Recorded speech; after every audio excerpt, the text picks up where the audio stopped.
Bonjour à tout le monde. Merci l'établissement thermal de m'avoir proposé de présenter ce topo sur les traitements de la sclérose en plaques. C'est un domaine très mouvant, vous allez voir, puisque je présentais ici la sclérose en plaques il y a 3 jours, et il y a donc déjà des diapositives qui ont changé. Depuis quelques années, l'AFSAP nous demande de déclarer nos conflits d'intérêts avec les laboratoires pharmaceutiques. Les voici donc listés ici.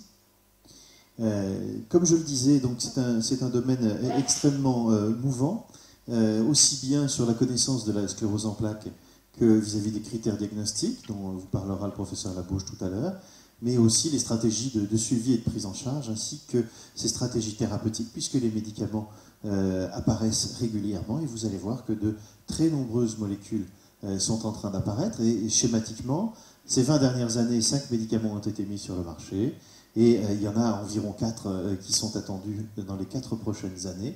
Et ça va continuer d'augmenter très probablement, car la recherche sur la sclérose en plaques est extrêmement active. L'intérêt, bien sûr, c'est que les molécules sont de plus en plus efficaces et de mieux en mieux tolérées par les patients.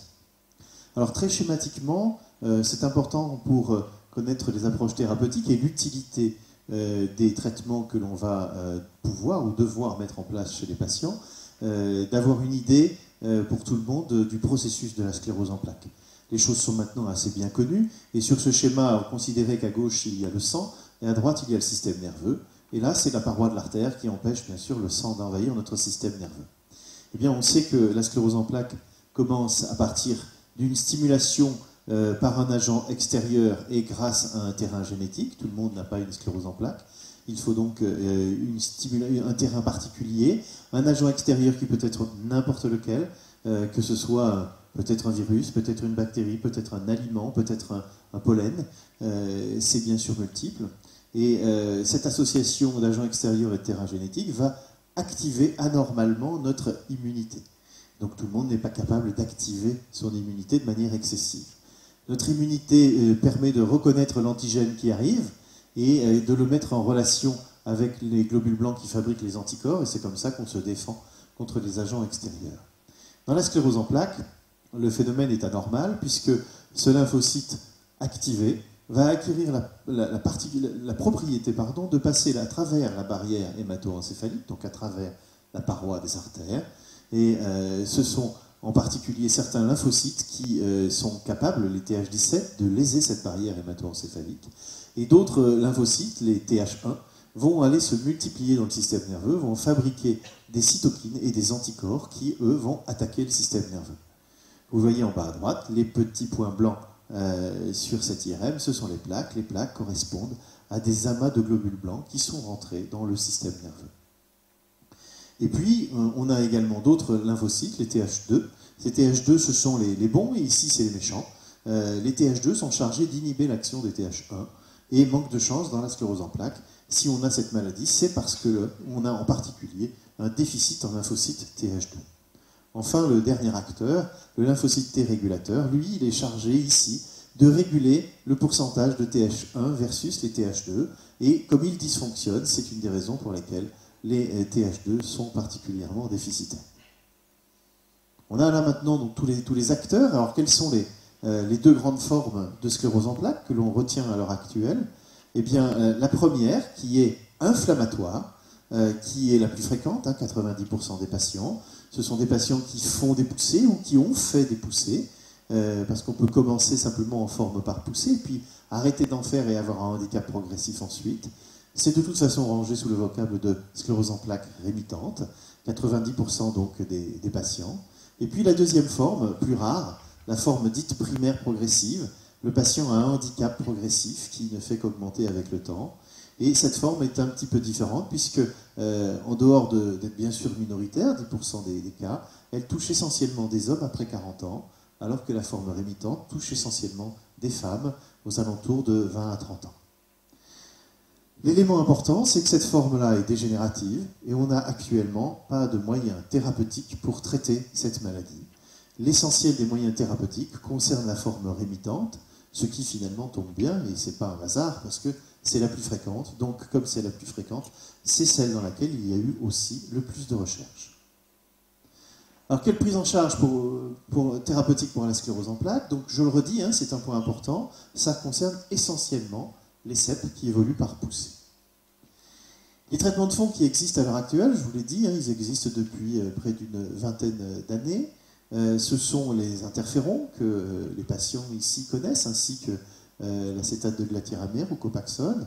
Il en existe différents types, bêta-1B, le bêta-féron et l'extavia, bêta-1A, la Vonex, un autre bêta-1A mais qui lui est sous-cutané, le Rebif.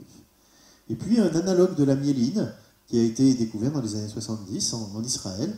Ils essayaient de fabriquer un modèle de sclérose en plaques en injectant de la myéline à un animal. Et puis ils se sont plutôt aperçus qu'en l'injectant chez des animaux malades, ils avaient plutôt amélioré les choses, et ce qui a permis de découvrir cette molécule, la Copaxone. Le dernier traitement de fond qui est commercialisé à l'heure actuelle a été commercialisé en 2007, ça s'appelle le Tysabri, et on va en parler plus avant bien sûr. Globalement, en termes de vocable, ici on va parler de médicaments immunomodulateurs avec les interférons et la Copaxone, auquel on opposera un petit peu le Tysabri qui est plus un immunosuppresseur qu'un immunomodulateur. Alors les immunomodulateurs tout d'abord, ils réduisent les poussées de 18 à 30%. Ils réduisent aussi le nombre de nouvelles plaques, le nombre de plaques actives. Et le mode d'action de ces interférons et de la Copaxone, c'est de réduire ces lymphocytes qui s'activent, hein, que je vous ai montré sur le schéma de départ, et aussi de diminuer la capacité des lymphocytes à fabriquer des molécules agressives. C'est donc ça la base de leur activité. Ces molécules ne sont pas toutes équivalentes en termes de caractéristiques produits, puisque vous voyez ici, il y en a un qui est intramusculaire, les autres sont en voie sous-cutanée. Il y en a un qui n'a pas de stylo-injecteur automatique, alors que les trois autres en ont un. La Copaxone n'a pas d'effet secondaire général, bien qu'il y ait des possibilités d'allergie, mais en particulier, la Copaxone ne donne pas de fatigue, d'asthénie ou d'hépatite médicamenteuse, contrairement donc aux interférons qui, eux, vont pouvoir donner asthénie, fièvre, frisson, et vont quelquefois donner, dans 10% des cas, des hépatites médicamenteuses. Et donc finalement, comme je dis souvent aux patients qui veulent choisir leur traitement, eh bien, il y a un petit peu le choix pour démarrer le traitement de la maladie. Il n'y a pas le choix dans le sens qu'on n'a pas de comprimé, mais il y a le choix vis-à-vis des molécules, parce qu'il y a des gens qui peuvent vouloir ne s'injecter qu'une fois par semaine, d'autres 3 fois, d'autres tous les jours, avec la Copaxone, injection tous les jours. Et puis intramusculaire, donc pas de stylo-injecteur, donc si on ne s'injecte qu'une fois par semaine, il faut arriver à se faire les piqûres soi-même. Par contre, en s'injectant plus souvent, on peut aussi bénéficier d'un stylo automatique, ce qui est souvent plus pratique pour les patients. Les patients qui travaillent, souvent, ils ont un petit peu peur d'avoir les interférons parce qu'à cause du syndrome pseudo-grippal, ils peuvent être très fatigués après les injections et donc ils préfèrent choisir Copaxone. Et puis ceux qui sont un peu phobiques des aiguilles, ils vont plutôt aller vers les interférons que vers la Copaxone. Donc il y en a un petit peu pour tout le monde, on va dire, ce qui permet quand même un choix thérapeutique relativement important. Le Tysabri, lui, n'est pas indiqué en première intention dans la sclérose en plaques. Les immunomodulateurs, on peut les donner dès le départ de la maladie, alors qu'avec le Tysabri, on doit attendre que le malade ait une forme particulièrement active, qu'il continue de faire des poussées malgré son traitement de fond, et à ce moment-là, on a l'autorisation de changer. Pourquoi? Parce que le Tysabri a des effets secondaires qui sont très particuliers, dont je vais vous parler. Mais cette molécule est une molécule issue de la recherche sur la sclérose en plaques. Si vous voyez ici schématiquement, c'est le sang, et là c'est le système nerveux. Et vous voyez le globule blanc pour passer cette barrière entre le sang et le cerveau, qu'on appelle la barrière hémato-encéphalique, il a besoin, avec cette molécule d'intégrine, d'aller se fixer sur le récepteur en vert, et une fois qu'il est fixé sur le récepteur, il acquiert la capacité de passer à travers la barrière. Une fois qu'on a identifié ces intégrines, on va simplement fabriquer un anticorps monoclonal qui bloque ces intégrines, que vous voyez ici en jaune, le Tysabri, et comme il bloque les intégrines, le lymphocyte ne peut plus s'accrocher à la paroi, il ne peut donc plus rentrer. Donc si le lymphocyte ne peut pas rentrer, il ne peut pas y avoir de plaque, s'il ne peut pas y avoir de plaque, il ne peut pas y avoir de poussée. C'était le principe que l'on attendait de cette molécule, et c'est tout à fait ça qui se passe. Donc actuellement, indication, donc, comme je l'ai dit, en deuxième intention, surtout sur une maladie donc active.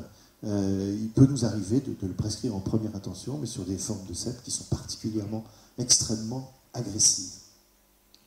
Il n'est pas indiqué donc en première intention parce que le Tysabri peut engendrer une leucoencéphalite.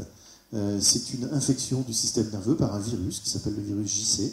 C'est un virus dont nous sommes tous porteurs, Mais après 1 an et demi, 2 ans de Tysabri, ce virus peut muter et acquérir la capacité à attaquer nos neurones.